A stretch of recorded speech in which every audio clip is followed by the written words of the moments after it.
I'm going to read my poems with great emphasis upon their rhythm, and that may seem strange if you are not used to it. I remember the great English poet, William Morris, coming in a rage out of some lecture hall where somebody had recited a passage out of his Seagull the Ball's Song. It gave me a devil of a lot of trouble, said Morris, to get that thing into verse. It gave me the devil of a lot of trouble to get into verse the poems that I am going to read, and that is why I will not read them as if they were prose. I am going to begin with a poem of mine called The Lake Isle of Innisfree, because if you know anything about me, you will expect me to begin with it. It is the only poem of mine which is very widely known. When I was a young lad in the town of Sligo, I read Torrow's essays and wanted to live in a hut on an island in Lough Gill called Innisfree, which means Heather Island. I wrote the poem in London when I was about 23. One day in the Strand, I heard a little tinkle of water and saw on a shop window a little jet of water balancing a ball on the top. It was an advertisement, I think, of cooling drinks, but it set me thinking of Sligo and lake water. I think there is only one obscurity in the poem. I speak of noon at a purple glow. I must have meant by that the reflection of heather in the water. I will arise and go now, and go to Innisfree, and a small cabin build there of clay and wattle is made. 9 bean rows will I have there, a hive for the honey bee, and live alone in the beesloud glade.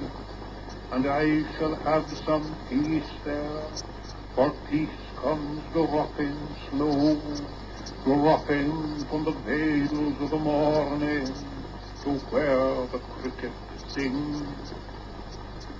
There midnight's all a glimmer, and noon a purple glow, and evening full of the linnet's wings.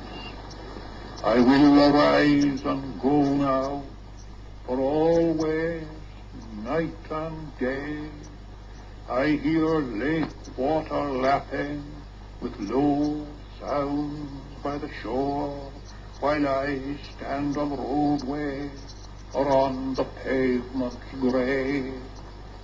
I hear it in the deep heart's core. A couple of miles from Innisfree, 4 or 5 miles from Innisfree, there is a great rock called Dooney Rock, where I had often picnicked when a child. And when in my 24th year I made up a poem about a merry fiddler, I called him the Fiddler of Dooney, in commemoration of that rock and of all those picnics. The places mentioned in the poem are all places near Sligo. When I play on my fiddle in Dooney, folk dance like a wave of the sea. My brother is priest in Kilvarnet, my cousin in Muckrabwee. I pass my brother and cousin, they read in their books of prayer. I read in my book of songs I bought at the Sligo Fair. When we come at the end of time to Peter sitting in state, he will smile on the 3 old spirits that call me first through the gate. For the good are always the merry, saved by an evil chance, and the merry love the fiddle, and the merry love to dance. And when the folk there spy me, they will all come up to me with "Here's the Fiddler of Dooney," and dance like a wave of the sea.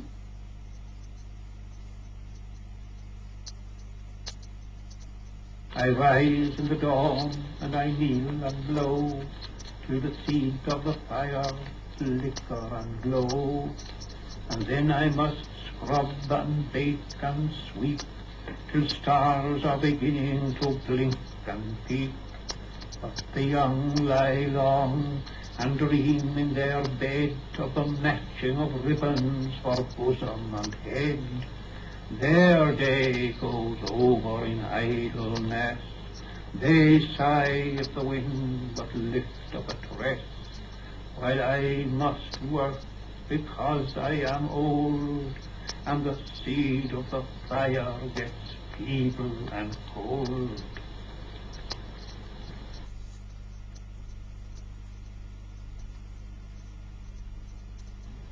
I will arise and go now and go to Innisfree, and a small cabin build there of clay and wattles made. 19 rows will I have there, a hive for the honey bee, and live alone in the bee-loud glade.